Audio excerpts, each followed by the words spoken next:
Okay, so since it's the custom to start any proceeding here at International Institute of Theravada, starting reciting Namo Tassa 3 times. So let's just start paying homage to the Buddha by reciting Namo Tassa 3 times. If you are not a Buddhist, you can skip this session, which will take only few seconds. Namo tassa bhagavato arahato samma sambuddhassa. Namo tassa bhagavato arahato samma sambuddhassa. Namo tassa bhagavato arahato samma sambuddhassa. Welcome everyone, and today is the first class. I'm really happy to meet you all here. First, I would like to introduce myself. I'm one of the co-teachers of this Pali course. My name is Sumedha Loka. I think you can see.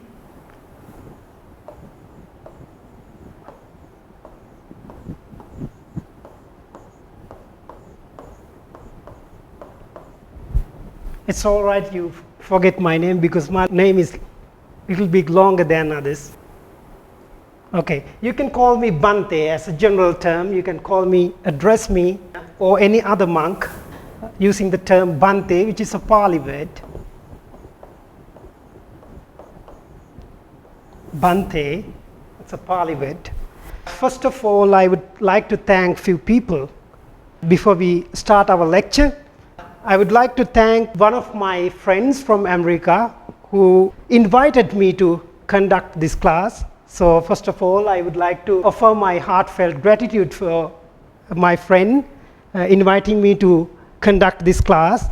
And secondly, I would like to thank Venerable Bhante Maggavihari for asking me to conduct this class and making it available for each and everyone. So my heartfelt gratitude for Venerable Bhante Maggavihari for arranging this.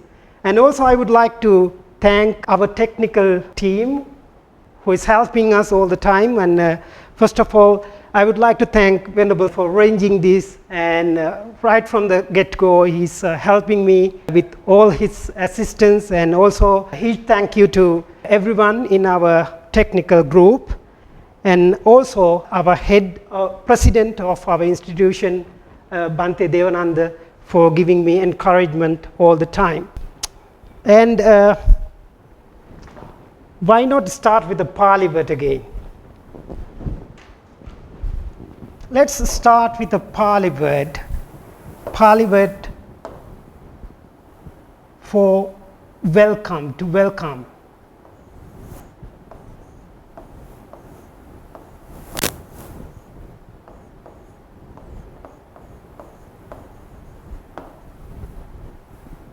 Can you read this one? This is Swagatam in Pali, which means welcome in Pali. So with this, I would like to take the opportunity to welcome all of you, whoever you are, wherever you are from the world. You're welcome to learn with us. I'm happy to serve you as the teacher of this course, and to have you as my students from all corners of the world. A little note about our course and the structure of our course. So every day, within 45 minutes, I would like to wrap up everything I want to say about the subject material I am preparing.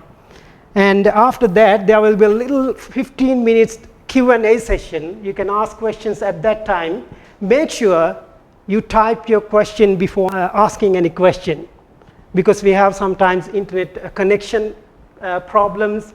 So it's always better for you to ask the question after you typed the question. So make sure that you type every time. And after that, there will be a little extended period of reviewing the exercise. This is the structure that we use every day. This is the template for the course, so to speak. Okay.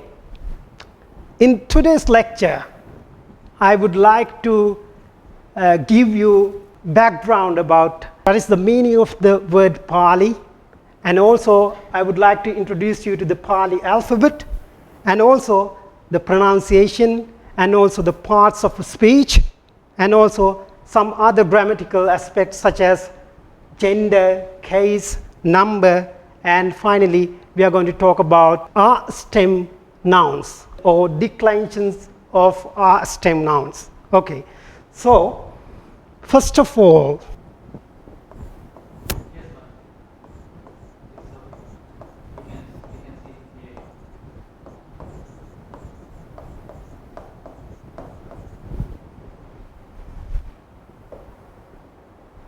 as you can see in the lecture note given to you, what does the word Pali mean?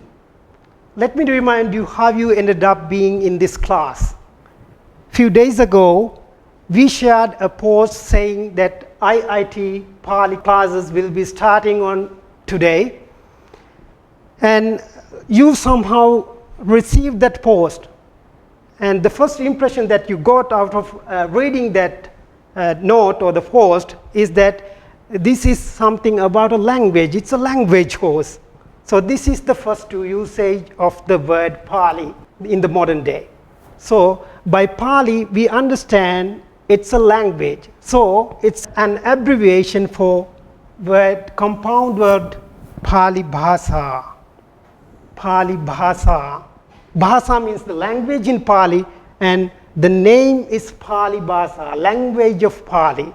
I know a few Indonesian students as well here joining here, and in Indonesia they refer their language as Bahasa Indonesia. So this is much more familiar for Indonesian students. Okay, and this is not true when we go back in the history. The word Pali, which was not used for denote a language, but it was used to refer something else. What was it? When we examine the exegetical works or commentarial works, commentators used this word only to denote the teaching of the Buddha, not to denote a language, but they use it to denote entire teaching of the Buddha. So in that sense, Pali is an umbrella term to signify text, sacred text, or the Tripitaka. Okay, this is the simple meaning that you can get out of understanding the word Pali.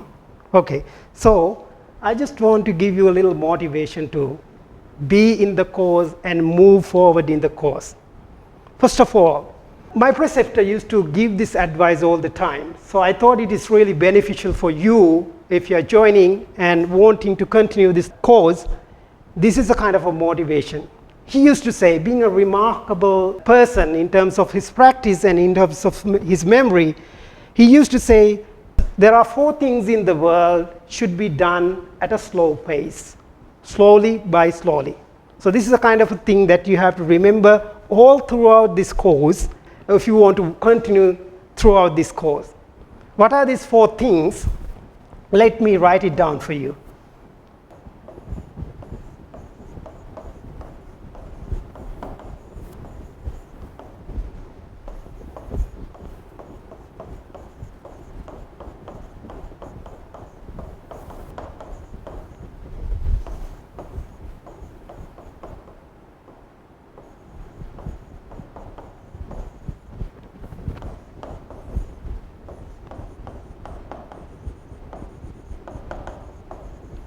These are the 4 things that should be done at a slow pace, or slowly by slowly you have to do these things.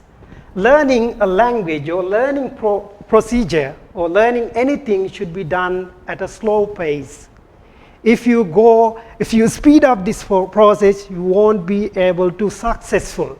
So learning Pali, this applies to learning Pali especially because Pali is not a spoken language, it's an Asian language. If you want to be successful in this journey, you have to remember this kind of like a mantra all the time. Whenever you get bored, you don't have the motivation to go forward, what you have to remember is that you have to always think that this should be carried out slowly by slowly, one step at a time. So learning should be done in a way very slowly, and also the meditation. If you speed up this procedure, you won't be able to successful. This is the same with climbing a mountain. Also, this is same with swimming. So I just want to say again, repeat this one again, make sure you have this mantra all the time, because people start learning languages and at some point they would stop because they are discouraged. There are a lot of grammar to follow and there are a lot of vocabulary to memorize. So many people, they don't enjoy learning language. So Pali is a difficult language. It is not that difficult as you might think, but it's a difficult language, but one of the beautiful languages in the world, ancient world I mean. So if you need to be fluent in this language, what you have to do is, you have to do same thing that I'm asking you to do. You have to do the homework. If you are thinking about skipping the homework and still trying to follow the course, this is not the right place. You came to the wrong place. So every day after the lecture, I'll be giving some homework to be done. And you have to submit homework just before one day before we start the next class. So you have to do this. I may sound like a tough teacher, but that's the only way that I can make sure that you are progressing throughout the course. So let's get back to our lecture about the Pali alphabet or the sound system of Pali language. Again, Pali is a phonetic language. It's not like English language. The sound system, arrangement of the sound system in Pali is done by means of phonetic system. So the grammarians of Pali language, they used a phonetic system to organize the letters. So the grammarians, principles that they used are simply two principles to consider: arrangement of the Pali sounds, let's say sounds. So we have vowels. So two principles are, they are organized or listed according to simple to complex order. I'll be explaining this complex order and also back to front order. These are the two principles that govern for organizing alphabetical sounds in Pali language. Back to front order. Okay. What I meant by simple to complex order, in Pali alphabet, vowels come first. What are the Pali vowels? There are 8 vowels in Pali language, and within themselves also. First comes vowels, I forgot to tell it. What I mean by simple to complex order, vowel comes first and consonants come second. And within the vowels also, they follow this simple to complex order. What I meant by simple to complex, you can understand by analyzing this e, u, u. So is a simple vowel, and is the longer version, e is the short vowel, and e is the longer version, so to speak, long vowel, and u is the simple vowel, u is the long vowel. So there are e, u, 6 vowels. What are the rest? A and o. These are called simple vowels. Then come complex vowels.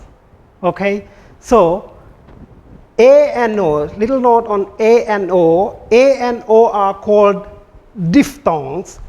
They are combination of 2 vowel sounds, 2 vowel letters. Okay, and the dictionary order is given here. Even in the textbook you can find this one. The second principle is that back to front order.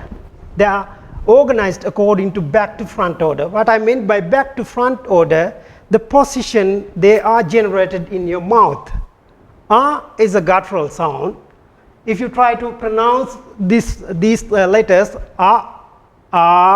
e, u, A and O. You can see you start from the back of your mouth, the sound moves toward to the front of your mouth. So they are organized according to that principle, linguistic principle of where the sounds are articulated in your mouth. Okay, this is what you have to know about vowels. Okay, next up is consonants. Consonants. There are 33 consonants in Pali language. Let's go to the lecture note in order to get a good look at. Okay, I forgot to tell you this, how to read the following words in Pali. So, how to read this one? Can you see the board clearly? Metta. This is pronounced as Seti, and this one is Okkamati, and this is Yottam. So the principle to pronounce this sound is A and O.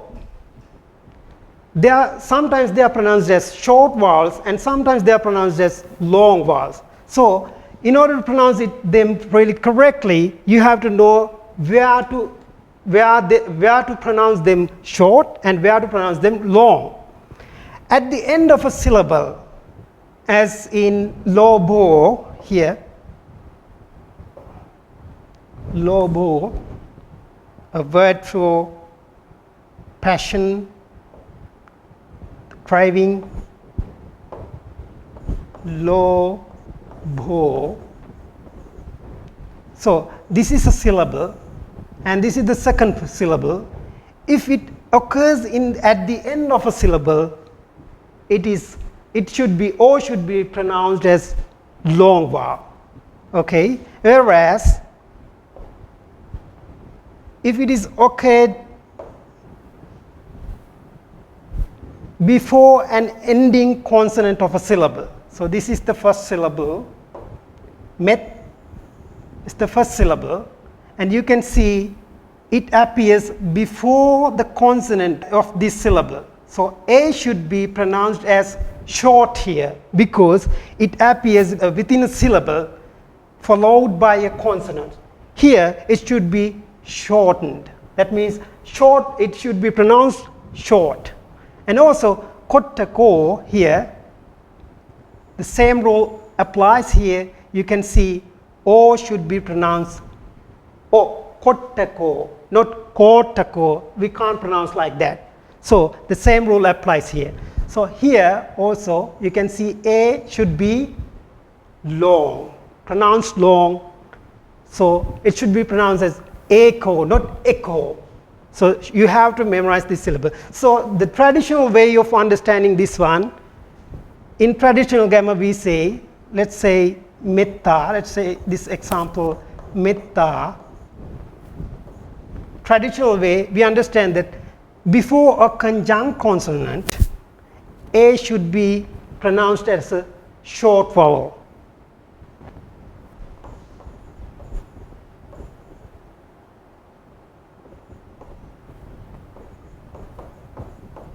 So echo before a consonant, or when it is not a double consonant. Color, okay, it's not clear. Okay, I'm sorry, I didn't notice that. Okay, so echo here, there's no double consonant here, so it should be pronounced as a long vowel. Okay, that is all I have to say about vowels. Let's get to consonants in Pali language. Okay, there are 33 consonants, and they are divided according to by means of place. Also, I told you there are two principles. They are listed according to simple to complex order, and also the place where they are articulated. So two principles here also. So we call group ka, like in English you can find group A or something like that. We say group ka sound because it starts from ka. Here, ka. I think this color, is it okay? Okay, so ka. These are called stops or vagga in Pali. Stops or vagga, because if you want to pronounce these sounds, you have to stop the air in some part of your mouth. So that's why they are called stops or vaggas. Whereas vowels, you don't have to do this one. Okay, so let's start going from left to right. Ka, and this is called aspirate. You need to add puff of air to pronounce this. Puff of air coming from the chest. Ka, kha, ga, gha, nga. Okay, I'll cover semi-vowels afterwards. And then these are called palatal sounds, starting from cha, cha, ja, jha, nya. Third one called cerebrals or retroflex sounds, ta, tha, da, dha, na. And the dental sounds, ta, tha, da, dha, na. And at last we have labials, pa, pha, ba, bha, ma. Okay, so now I will give you some tips to how to pronounce these sounds. So these are also called velar sounds, meaning that they are pronounced at back tip of the mouth, so guttural area. So ka should be pronounced, it is a voiceless sound, meaning that it is not a voice consonant. That what I meant by voiced consonant is that when you want to observe, as you pronounce a consonant, if you need to observe the sound, you can put your finger at your throat. When you pronounce that sound, if the vocal cords are vibrating, you can understand that consonant is a voice consonant. When you pronounce K sound or Ka sound, your vocal cord is not vibrating. So it is called voiceless sound. And also, when you pronounce Ka sound, it is also called a voiceless sound. So, but whereas this one, if you need to pronounce this Ga sound, when you pronounce the Ga sound, your vocal cord vibrates. So this is called voice sound. And even Ga and Nga, all are called voice sounds. That you have to remember. But you don't have to memorize these things, because these things will be really beneficial for you as we move forward in the coming lessons also. We'll be talking this again and again. Don't be confused with this information overload, but we'll be talking this again and again. This will be really easy for you. Again, palatal sounds are pronounced by touching the middle part of the tongue, touching the palate or the roof of the mouth. So cha, this is the aspirate sound. You have to add a puff of air. So cha, ja, jha, nya. And the cerebral sounds, these are pronounced by retroflecting or curling your tongue and hitting the tongue at the top of your mouth. Ta, tha, dha, dha, na. And dental sound, I think according to my experience, this group is the most misunderstood group by the Western world.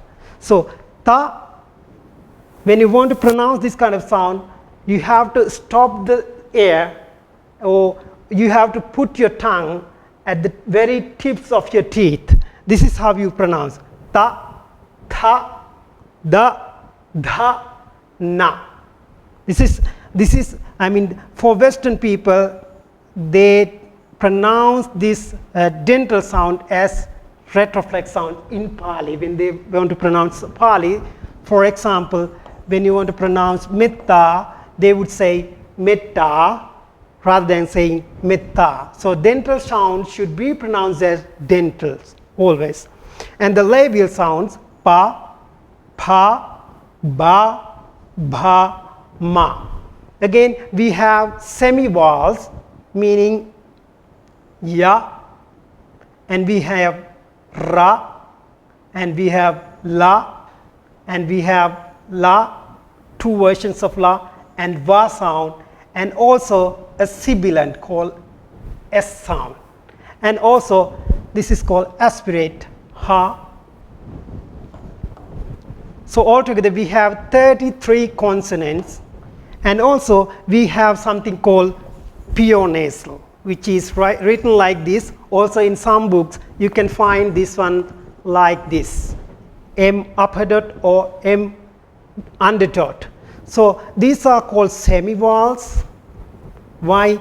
They act as, sometimes they act as vowels and sometimes they act as consonants. So that you have to remember. So moving on to the next point in our lecture. So how to classify these sounds? So classification is always interesting, and if you need to know more about these sounds, this is the traditional way of categorizing these sounds. Are considered to be guttural sound. All group ka sound, that means ka, kha, ga, gha, nga, are considered to be guttural sounds. And also ha, the aspirate, should be also pronounced as a guttural sound. Also e and e, short e and long e, with all group cha sound. What are group cha sound? They are palatal sounds, cha, cha, ja, jha, nya. All these sounds should be considered as palatal sounds. You have to make palatal sounds in order to pronounce it correctly. And also ja sound should be considered as palatal sound. And then comes the cerebral sounds. All group ta sounds, they are ta, tha, da, dha, na, and also ra and la are considered as cerebral sounds. And also dental sounds. What are dental sounds? If we understand here, if you go to this paragraph, you can see ta, th, dha, dha, na, and la and sa are considered as dental sounds. What are labial sounds? And yes, a little note on gutturopalatal sounds. A should be pronounced as gutturopalatal, which means it should be pronounced at the same time with your gutter area and the palate area. And also guttural labial sound. O is a guttural labial sound, and V or va sound should be pronounced as dental cerebral sound. Okay.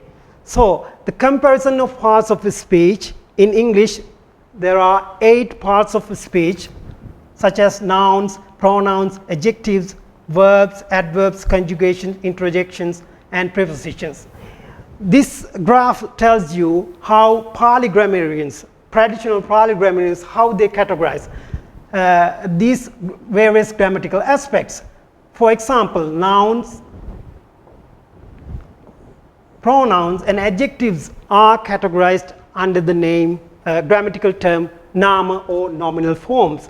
When it comes to verbs, they are treated as akyata. The term used as akyata, that means verb, it is the same as in English. And adverbs, conjugations, and interjections are treated as nipata, what we call nipata in Pali. They are indeclinables. If you don't understand the word indeclinables, you will when we continue our lectures. And prepositions are considered as prefixes in English if you compare them. So what I want to say next is really important. Very important fact. It is that Pali is a highly inflected language.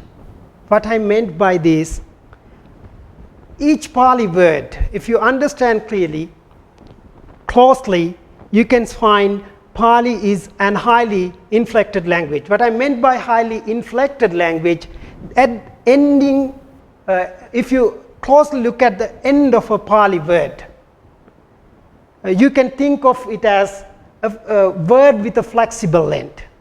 It always has a flexible end. You can change the meaning of a word by changing its end. So where to look for, if you want to understand any Pali word, the place to look for is the end of a Pali word. So in English, you can see inflection happens all the time. So if you throw an S at the end of word book, what happens? Meaning changes. What happens is that you understand there are not one, there are two or more things. So this is the magic of inflection. This is how you understand inflection. Inflection distinguishes case, gender, mood, voice, and so many other grammatical aspects. Okay, let's go to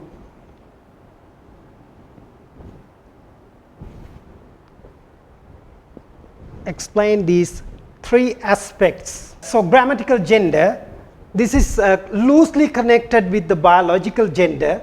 In Pali, grammatical gender is a really important thing. So what is meant by grammatical gender? Pali has three grammatical genders, as in English: masculine, feminine, and neuter. Grammatical gender is loosely connected with biological gender, but grammatical gender and biological gender overlap in English language, but in Pali language they do not necessarily overlap. What I meant by that, because in Pali language there are things, if you need to know about the Pali words of masculine, it's called pullinga, and feminine called ithilinga, and neuter is called napunsakalinga. For example, I want to give you some example differences in grammatical gender. Let's say all the masculine things, you can, as a rule of thumb, you can think all the masculine things can be masculine gender, and all the feminine things can be in feminine gender, and all the inanimate things and also abstract concepts can be considered as neuter gender, but this is not so. Sometimes you may find, let's for example, rukka, word rukka to mean tree in Pali, it is masculine. So it is not so all the time. What I told you is not true all the time. For example, ratti, the word ratti to denote night,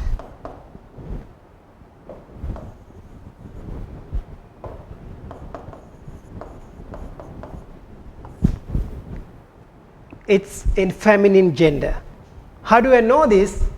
You can analyze the ending, but you don't know at this point. You will be able to know this as we move on. And also something like, let's say for chitta, chitta is in neuter gender. It's a neuter. So this is not all time true. So we come to know about the case. Grammatical case refers to the relation that one word has to another in a sentence. In other words, noun plays different roles in sentences. I can give you examples. For example, I can say the book is on the table.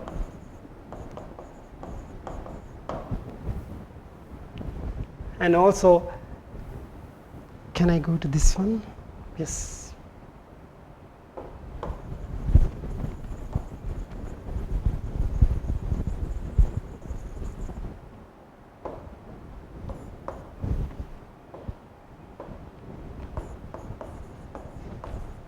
The book is on the table.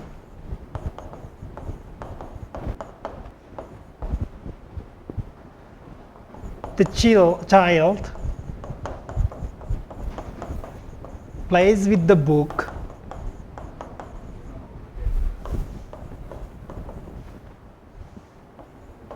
So if you understand this one, the book is on the table. We understand the book is the subject, and child plays with the book here, plays with the book. Book becomes the instrument with which child plays. This is in instrumental case. So in English marks these roles that a noun plays in a sentence using two principles. They are using prepositions. By using prepositions,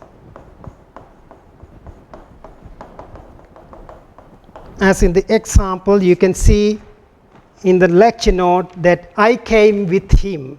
In that example, with marks the instrumental case, and the second one, John is going to the city. In this example,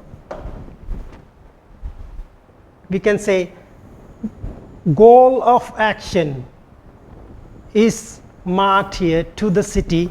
This is another case which is called accusative case. And also in English, for example, the man hits the car. There are no inflected words except the hits. The man hits the car. If you understand this one, there's no sense of subject or object using the inflection, but the word order gives us the idea of this is the subject and this is the object. The man is the subject here and the car is the object of the first sentence. And the second sentence, the car is the man. If you swap the subject and object, you have a different meaning here. So in English uses prepositions and also word order to denote the grammatical aspect called case. But this is not true in Pali language. Pali language, we use case endings. In Pali language, case endings are really important. We use case ending to denote the same thing that prepositions and also the word order do in English language. Okay, let's try to understand this one. And also we have 8 cases in Pali. It is given in the lecture note. You can see nominative case, accusative case, and instrumental case, dative and ablative. So let's understand the nominative case. So the nominative case, the Patama Vibhakti we call in Pali, nominative case, it is used for show the subject of a sentence. I think I'm running out of time today, but I just need to wrap things up with introducing you to the declension of R-stem nouns. In Pali, if nothing else went to your head up until now, this is the main takeaway from today's lecture. Don't worry about if you don't understand anything which I mentioned, because I was in hurry also. Since today is the introduction lesson, and this is the first time I'm doing online class in this level. Sometimes I feel I'm not confident to explain these grammatical things. If you don't understand anything what I told, I beg your pardon. Could you all please turn to the page number 6 in the lecture note, page number 6, and I'll also be writing on the board. If you don't have the lecture note with you, you can also look at what I'm writing on the board. So in Pali, today we are going to introduce you to the declension of R-stem nouns. If you don't understand anything up until now, don't worry. Please focus on this. This is really important and crucial to do the exercise in the first lesson. Okay? Noun.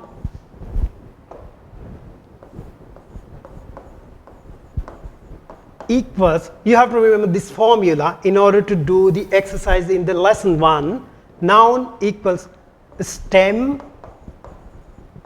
plus case ending.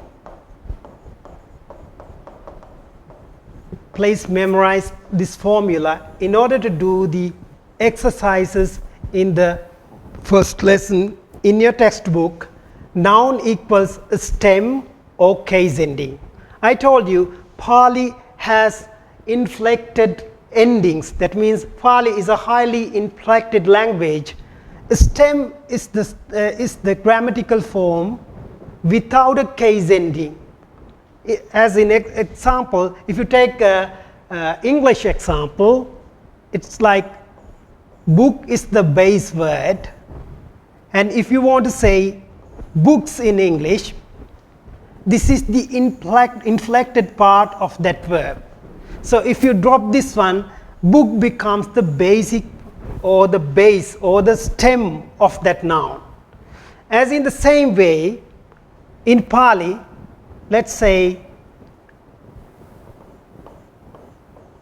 Nara is the stem, and to which we add the case ending O. So these case endings can be 8 case endings: nominative case endings and accusative case endings, and also instrumental case endings and ablative case endings, genitive case endings, locative case endings. I will be explaining these in a minute. What you have to understand is they have singular form and plural form, and these all grammatical aspects are denoted by using ending at the end. So for nominative singular, we add O at the end. For nominative singular, we add O, but for the nominative plural, you add R at the end. For the nominative case, which act as a subject of a word, so O is the singular form and R is the plural form. So there's a little rule that you have to remember. In order to form this, there's a little thing called sandhi happening, which we will be covering in the lessons to come. What you have to understand is that before a vowel, this is the ending vowel, this is the starting vowel, let's say, but there are other ways to explain this. This is the ending vowel. Also you can say this is the ending vowel of the noun or the stem. Okay, this is the case ending. I want to write it here, maybe because this is not clear for you. So before a vowel, ending vowel of the stem should be dropped, elided. So you have nar, and it should be connected with the vowel, case ending vowel, then it becomes naro. Okay, this is the nominative singular, meaning man. Okay, let's go to the plural. Let's go to the plural. Nara is the stem. Okay, it doesn't have any meaning yet, but if we add R, nominative plural, and we have to drop the end vowel of the ending vowel of the stem, and this becomes nara. This becomes nara, meaning men. So naro means man, nara means men. Okay, this is for the nominative case. Let's go to the accusative case, which acted as the direct object of a word, direct object of a verb. So the case ending for accusative singular, what we have to do is we have to write the stem first, and then comes in your lecture note you can find is a hyphen in front. That means it should be connected to a stem. That's the meaning of the hyphen coming first. So what you have to do is you have to drop the ending vowel of the stem, and then it becomes naram. Naram, which means man as an accusative. Yeah, it's really difficult to put a dot here. Okay, this meaning is man as an accusative singular. So the accusative plural is nara is the stem, and a is the accusative plural ending. So what you have to do is you have to drop the ending vowel, and then it becomes nare, meaning men as a direct object. Like I gave food to men. This is the accusative singular. So, accusative plural. Then go to the instrumental case. Instrumental case, and we have ena as the ending, and the nara is the stem, to which we add the case ending ena, narena, narena, narena.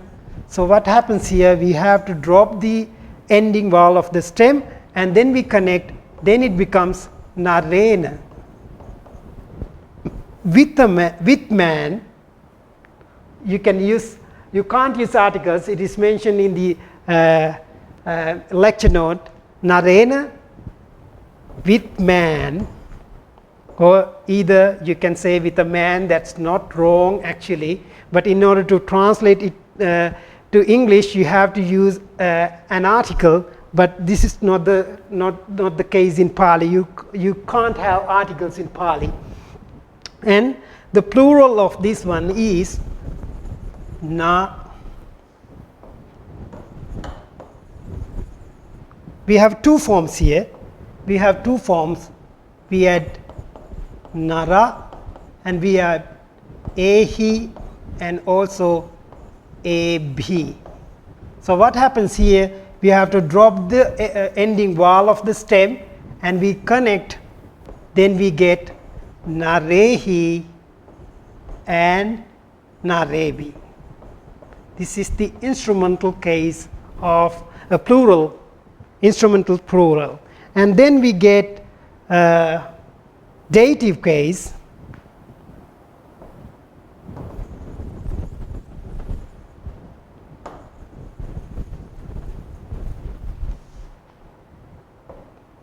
Now I use, because I want to save my time here today, so I will go to the lecture note, and you can see the dative case singular case ending would be aya and asya. If you drop the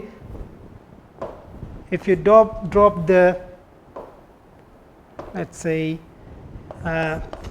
nara and then aya, what happens is, it's not working now. Aya, right? We'll drop this one, and then it becomes naraya and narasa. And same thing happens here, nara, and then anam. What we have to do is dropping the ending vowel and connecting results in naranam. And for the ablative case, we have nara, naramha, and narasma. Three forms which give the same meaning: nara, naramha, narasma. I think it's familiar for you to how to make these forms now. Narehi, narebi. If you don't understand, I will be explaining this in the Q&A session. And for the genitive case, you have narasa and naranam, which is the same with dative case. And we have locative case, nare, naramhi, narasming, naresu. At last we have vocative case, nara, nara, and nara. A vocative case is used to address someone. Okay, I think I am running out of time. If you have any questions, this is the time that you can answer questions. But before you answer questions, I must say something, because this is the introductory lesson. I think I couldn't rehearse since I was really busy with some other works, and I was not actually comfortable with the board. I'm getting used to it. This smart board, which is a new donation in our institution. If you really don't get anything, please let me know, because I need your feedback. I'm the one who responsible for any mistakes today which occurred in the lectures. And if you have any questions, you feel free to ask any questions. Our technical team would support me with any questions raised. Hello everyone, and thank you very much, Bante Sumedaloka, for your wonderful teaching, and it was a very interesting lecture, and I hope everyone enjoyed it. Sorry for the inconveniences that sometimes we have difficulties in drop downs of the internet connection. So there were a few questions that were raised in the chat box. So one is someone asked the difference between declinables and indeclinables. So that's the first question that we have to answer. Before that, I would also like to encourage all the participants that some of you may have thought that the lecture was quite faster, but actually the teacher has already provided the material, and the ones who were not registered, please leave your email addresses in the chat box, and we would help you to get into it. And also there is a WhatsApp, I think a messenger group, right? So there's a social media app that you can also join in. And also we also would like to mention that these case endings and genders and everything will be more and more clear to you with the lectures. This is an introduction, so don't be discouraged because it was a introduction lecture and teacher had to cover a certain area, because we have a specific plan of concluding the lectures at a specific time. So in future you will get more and more clarity with the lectures. So Bante Sumedaloka, the first question that one has asked is, please explain the difference between declinables and indeclinables for a beginner. I think it's for a beginner. So let me go to the lecture note here, where I discussed what are declinables and indeclinables. Yeah. So let's go for example like Sigang. So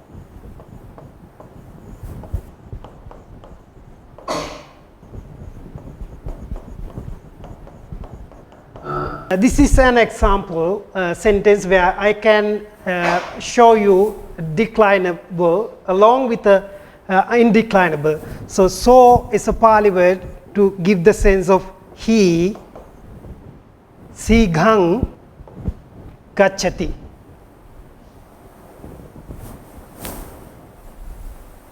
He goes fast, right?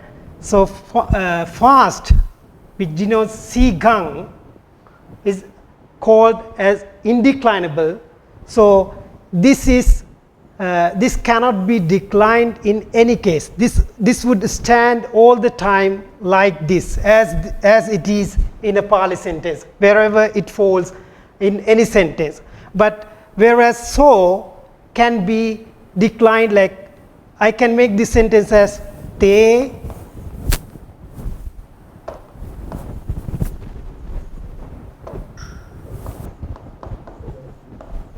sigang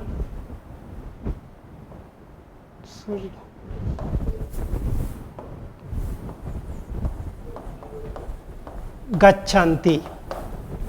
Okay, here I can, this is the plural version of he, that means they go fast, they go fast.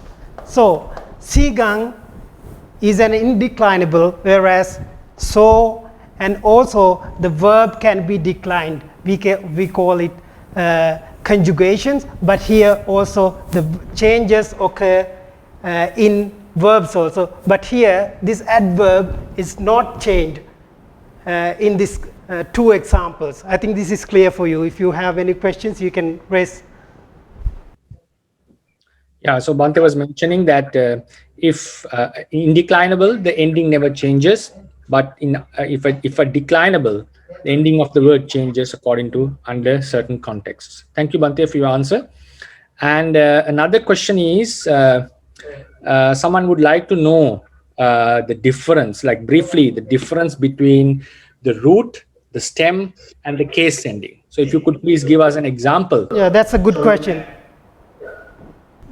Could you please read the question again? I forgot the stem. So it's like the difference between the root, the stem, and the case ending. So maybe you have to take two examples. Okay. Maybe one verb and one noun. Okay. I'll take this same example that I took to decline the nouns, nara and o, and gam is the root for word gacchati. Okay.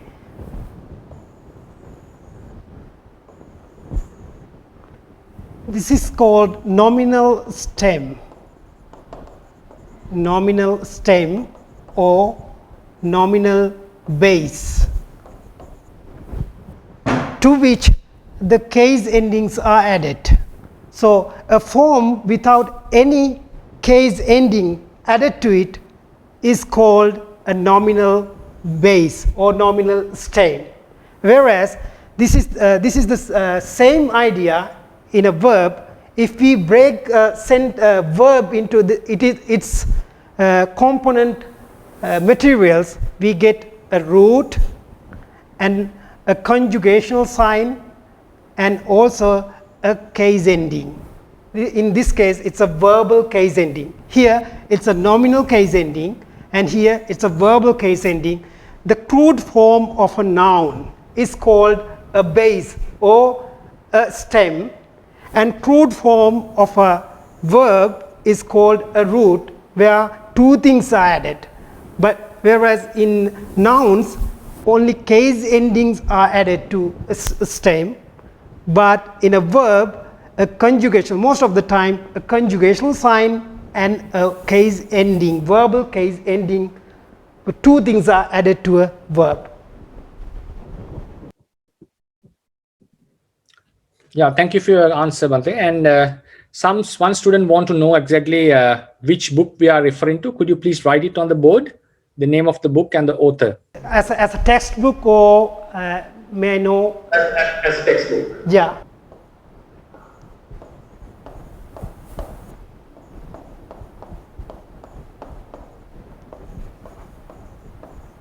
New Pali Course, Part 1, written by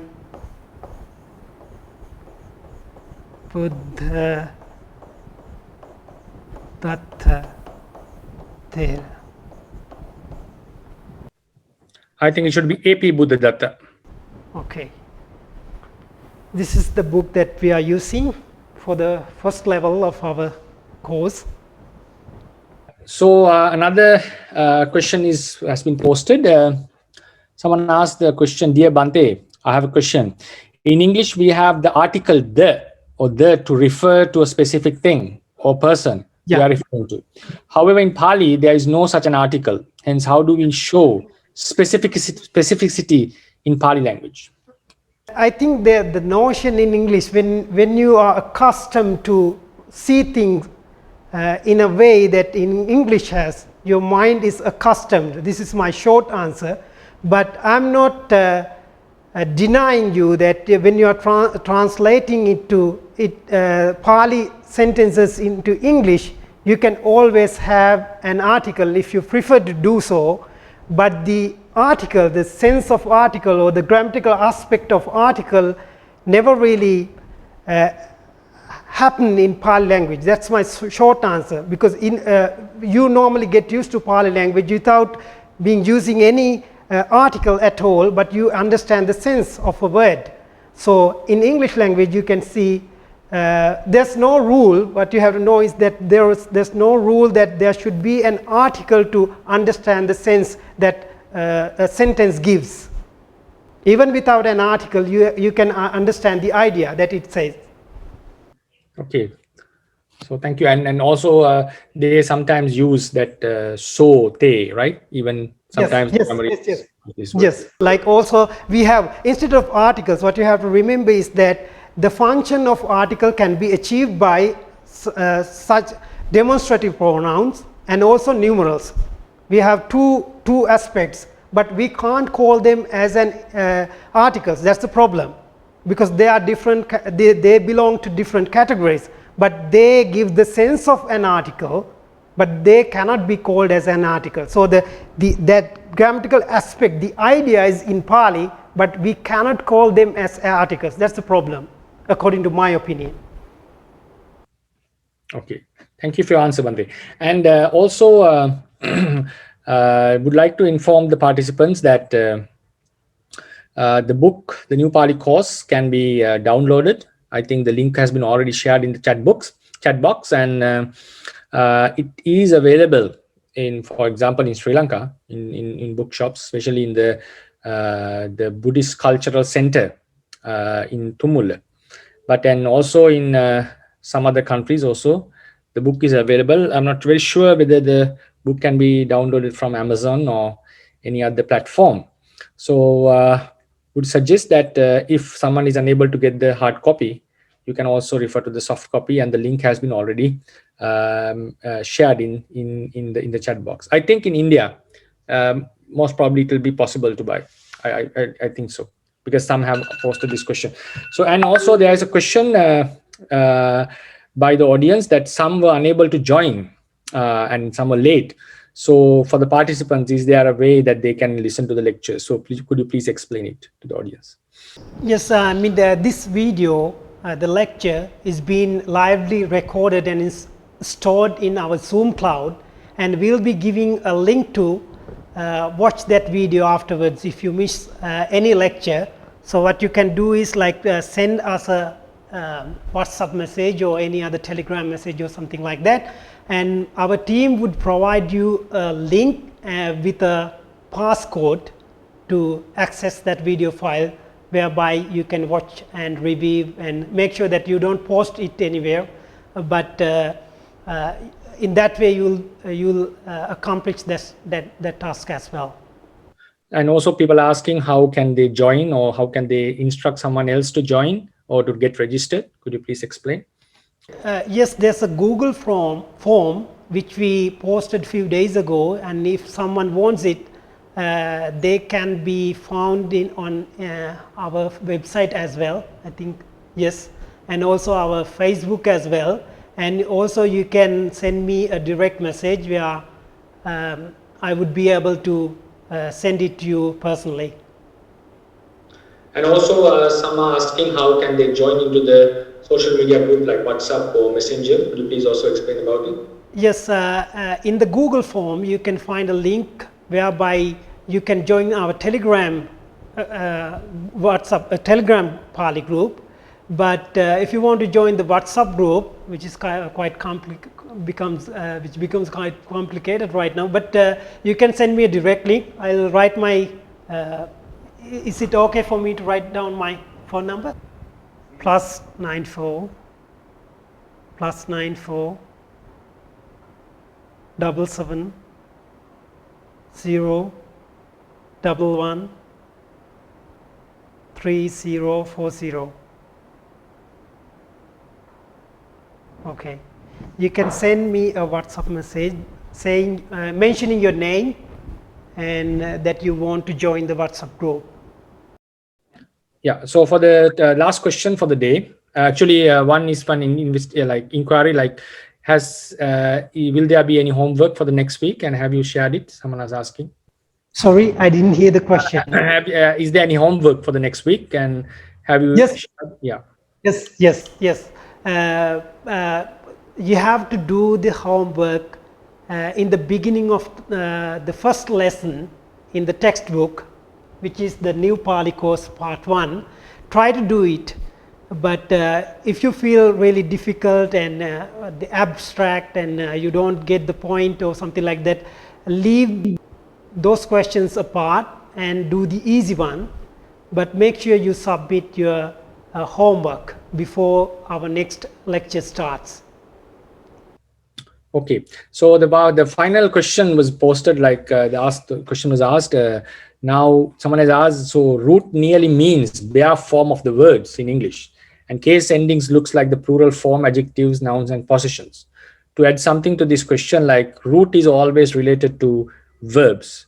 The very Yes. basic word of a part of a root is a verb, and there are some nouns that are also created by words, roots, constructed by roots, and Yeah. Bhante will explain them in the due course, that how different it is. So we would appreciate if you could please explain what a root is again, because I think some have misunderstood, and the difference of a root and a case. Could you please explain it again? Root and a case. So I'll write down the formula in English first in order to get a better understanding about this one. So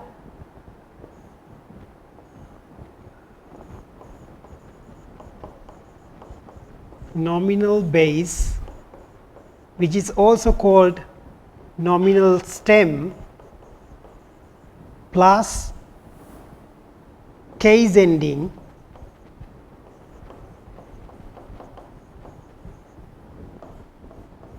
here. Also I have to add an adjective, nominal case ending, because there are two case endings, two versions of case endings in Pali. One is nominal case ending and the second one is verbal case ending. So if you remember this formula, nominal base or nominal stem plus case ending results in a noun, right? This is the formula that you have to remember. And in terms of a root, verb, root plus conjugational sign, don't think about this much, about this one much. A conjugational sign plus case ending results in a verb. Okay, this is like an atom of a verb to which two things are added, case ending and a conjugational sign. Whereas in nominal base, only the case ending is added. Maybe I sound like repeating the same thing I mentioned earlier, but this is I think, is it clear for you, or is there anything that Bhante Maggagahari has to add? Yeah, this is very, very clear, and things will get clearer more in the future courses. So we'll be satisfied with what you have given for us now.